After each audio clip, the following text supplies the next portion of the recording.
Our guest today on Let's Talk Jonesboro is Jill Kary. She's a Curator of Education at the Arkansas State Museum. Welcome to Let's Talk, Jill. Hello, thank you very much for having me. Tell us, first of all, make sure everybody understands that there is an Arkansas State University Museum. Yes. Long-timers know that, but Yes. probably newcomers to Jonesboro are probably not aware of it. Oh yeah, the museum has been on campus since 1933.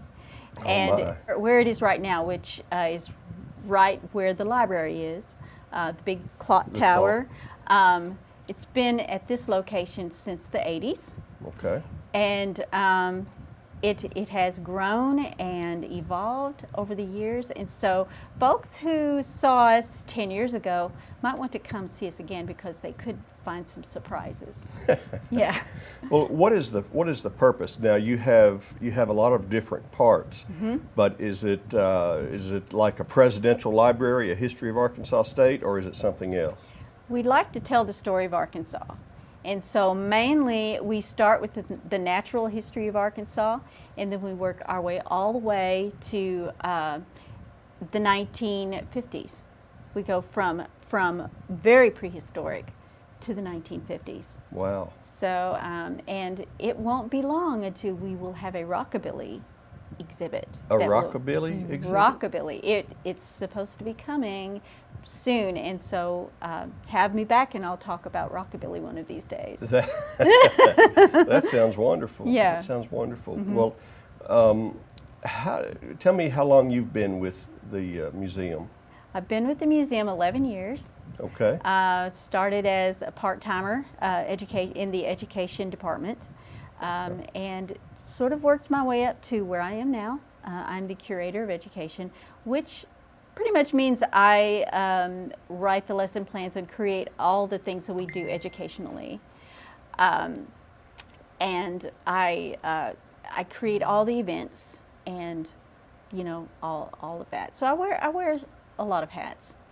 Well, now you are an educator by trade, correct? I am. Or education by profession. Yes. And so this is something that you took on, but it must have been some sort of passion for you. Yes. One of the things I like to do is make what we have at the museum available to everybody. And you know, I noticed that we have a lot of special needs folks who do come in, and maybe they get what's there, maybe they don't.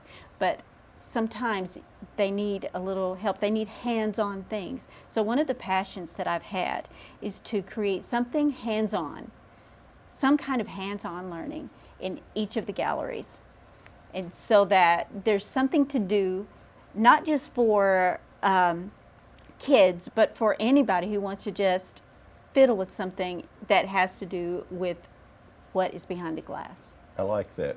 Tell us an example if you can. Okay, so downstairs in our bottom floor, we have our natural history gallery.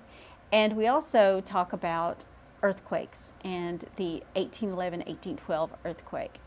And so one of the things we have hands-on down there is a shake table where Really? you can build a house that will withstand an earthquake. And you turn it on, it shakes, it falls. You know? So that's something fun. And I created a game around our fossil area, where you are to match the fossil with the name of what it is. Really? And so kids can actually learn either by guessing what that picture is. So they'll have a picture on a magnet that's on a magnet board, and then they have the magnet name, and they can match. There are 10 things to match. So they can actually, there should be 2 sets so that they can race each other if they want. I feel like I would fail that game. Oh, you might, but I would have if before you came. got involved. Yes, But I would have. That's really cool to learn those things, isn't it? I mean, the kids get involved in Really that. cool. I mean, trilobites. You know, who knows what a trilobite is? So it's Sounds like a snack bar. Well, it's kind of like a snail. A snail? But snail. But there are a lot of trilobite fossils, and we have some in the museum. And so all you would have to do is go over and look into it at our fossils, and you'll find one that looks just like the picture, and it says Trilobite beside it. Really? We'll match it up. Do you Yeah. have anything bigger like ancient pets or anything? We have a Mastodon. I wouldn't call him a pet. Doesn't sound like it. But yeah, Mastodons walked around in Arkansas, in fact, northeast Arkansas. They have found Mastodon bones in Bay Ditch, Really? and they found Mastodon bones in Marmaduke at the Hurricane Ditch. And we my. have some of those bones, some of those very bones that they found there. We have them in our collections. I don't Big think hairy I want to elephant. meet a mastodon. Well, Wow. big hairy elephant. Big hairy elephant. Wow. And that happened right here. Yes, it lived through the Ice Age. Native Americans followed them into the New World over the Bering Strait, and they were following the mammoths and the mastodons in hunting. Wow. And as they walked in, they actually followed them down to Arkansas. They loved Crowley's Ridge. There are a Is lot of that right? mastodon bones on Crowley's Ridge. Yeah. Is that how man came to what became yes. Arkansas? Yes. So Hernando de Soto did not discover Arkansas? I believe the Native Americans probably did first. How about that? I think we've got some historical signs that need correcting. Yes, I think so. That's- Well, there's evidence to prove that Native Americans have been in Arkansas for 10,000 years. 10,000 years. That's a minute. Well, that's what other type? So I guess we have evidence of that. Would there be in the museum the evidence? We do have a lot of prehistoric Native American things in our Native American gallery. Our gallery is called Portals of the Soul, and it mainly focuses on Northeast Arkansas Native Americans, and basically, yes. In answer to your question, there is evidence in that gallery that would take you way, way back in time, thousands of years.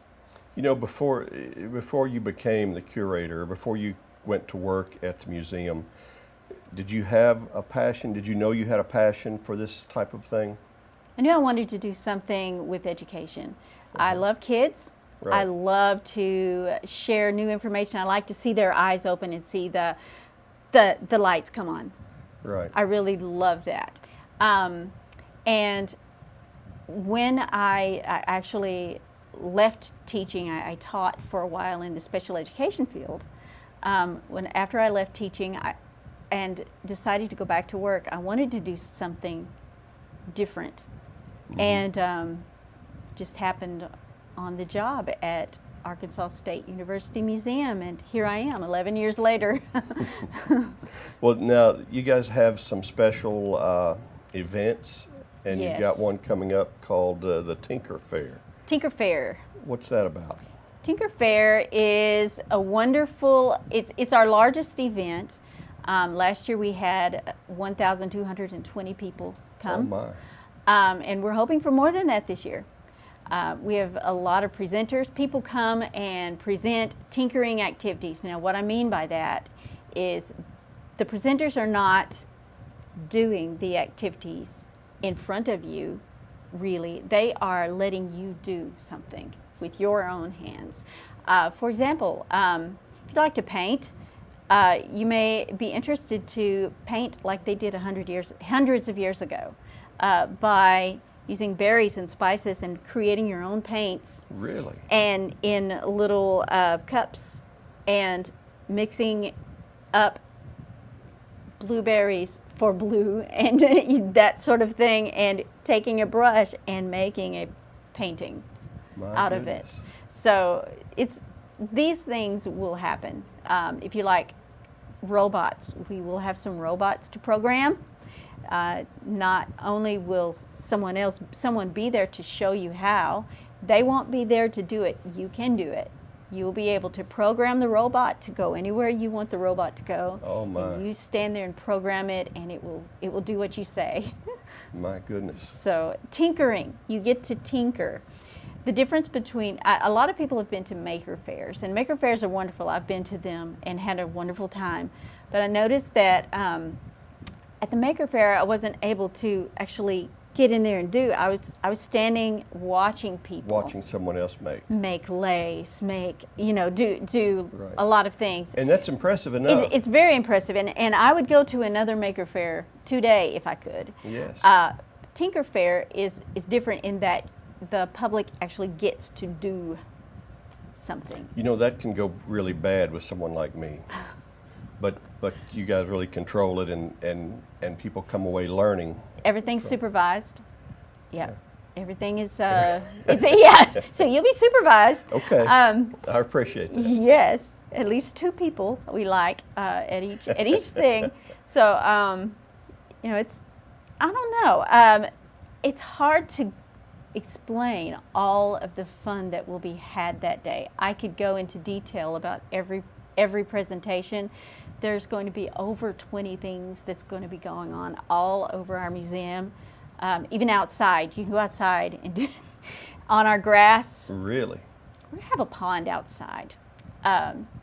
Is it the pond at No, it's okay. it's a homemade pond. A homemade We're gonna pond? have one that someone's gonna make, that he's wanting to prove that you can make a pond out of just things, and he's made a pond, and you'll get to create little boats that float in it and see if you can make them go. And also, if you want to sink them, you can create your own little objects that you toss and see if you can land it inside people's boats, and they go down. And when they do, he wants Alka-Seltzers to be mixed in with whatever you throw, so that when the ship sinks, it will go fizz.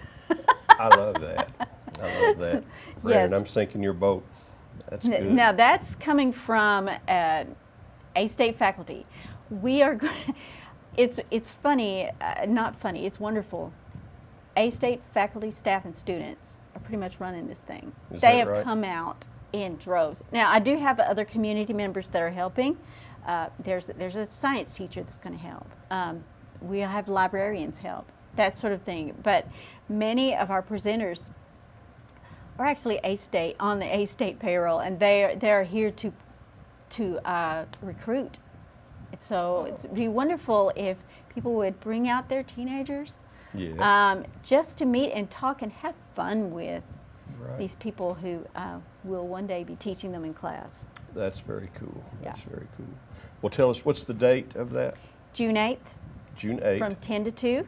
10 to 2. Yes, 10 a.m. to 2 p.m. That's a fun-packed 4 hours. You don't have to be there at 10. You can just sort of float in whenever you like, but I would suggest getting there before 1:30. And I think that would be smart. Because you yes. won't be able to see everything. And the location, the museum, is in the. The library, if you see the library tower, Yeah. where the clock tower, that is the building. Okay. The library's on one side, we're on the other side. You won't be able to miss us. If you reach the parking lot, look up and see. We do have our building marked clearly with a Mastodon image up on the brick. If you see a Mastodon, look for the words Arkansas State University Museum, and you can go in that way. You can also go in any entrance, any library entrance, because as I say, we share the building, so Right. you'll be able to reach us. But once you reach the library foyer, you're going to see all kinds of things, because we're spreading out. Right. And even out front, there's going to be a big chess game, big tall chess pieces. You know, I feel like the community sometimes gets intimidated trying to find places on Oh, yeah. campus. And the bottom line is, no one's going to turn you invisible if you get a little lost or have to ask no. directions on campus. No, They're no. very, very welcoming, and Yes. people are happy to give directions. If you make it into the library, you've found us pretty much, because there's going to be you're going to be face to face with something to do. That's so, already. So yes. That's great. Yeah. Are there other events that you guys have during the year? Yes. We have events all throughout the year, starting with Black History Month we have in February. This year we had a wonderful speaker, Sharice Jones Branch, came, and she and Gary Edwards have edited a book. It's called Arkansas Women, and they presented that book to a crowd of very interested listeners. And you know, we do something every year. Most of the time with food and always with fun. So there's that. We do have, of course, Through a Child's Eyes in April, which is an art exhibition. The art stays up on the wall throughout the month of April. And it's children from pre-K to grade 8. Very and nice. They're really good pieces for it. This year we had 322 pieces. Oh my. So it was huge, from ceiling to floor art. And with that, we have science that goes with that too. Because we have our Through a Child's Eyes special day in which we invite everybody to come out. This year we had 1,000 people come just to see the art and to do the science. So That's incredible. So that's great. Then we have our TinkerFaire. After that, we will have our Dia de los Muertos, Day of the Dead. So that's always a lot of fun. We have Mexican food, and we have a wonderful guy, Ricardo Puello, walks around with his guitar and singing, and people doing all kinds of Dia de los Muertos activities, traditional activities. Right. We have a traditional altar that we have Mexican folks putting up. I like for the Mexicans to actually help us put this on. So it's Sure. a wonderful, wonderful event, and we want it to be traditional and real. Yes, very So, nice. yeah. Well, now, is there a regular charge to come to the museum, or is there a charge There on is these no special charge. dates? No charge at all. This is a free service to the community, Yes, every day, all day long, we are free. a free opportunity to have fun and maybe even learn a little something. That's not Yes. the worst bargain. Right. I would suggest if folks want to come out during the week, we are open Mondays, Wednesdays through Fridays, 9 to 5. Closed Tuesday. No, we're open on Tuesdays, 9 to 7. Okay. And then on Saturdays, we're open 10 until 5. If you come during the week, please find visitor parking marked with a V. The parking spaces that are not marked, that's student parking, and the campus cops, they take a dim view. They will give you a ticket. So yeah, you can park. We have 5 museum parking spaces, but most of the time those are taken up. Okay. So we have lots of visitor parking spaces marked with a V. That people can come and. That's the only potential cost then, is not parking just in a the V ticket. spot. Yes. Okay. On Saturdays, you can park anywhere. Anywhere on Saturday. Anywhere. No tickets on Saturdays. I'm going to go out there just to do it then. Do it. Yeah, that's, this is, we always have this disconnect. Really cool things are going on at our university, and the charge is always minimal or negligible, and I think the Arkansas State Museum is just one more hidden gem, so to speak, at our university that the students and the faculty know about, but the community could really take pleasure in participating. Yes, and we welcome people. Grandparents have their grandkids all summer long sometimes. This is a good thing for them to do. It's cool inside. Kids have fun once they're in there. The kids don't want to leave once they're there. So they're having fun.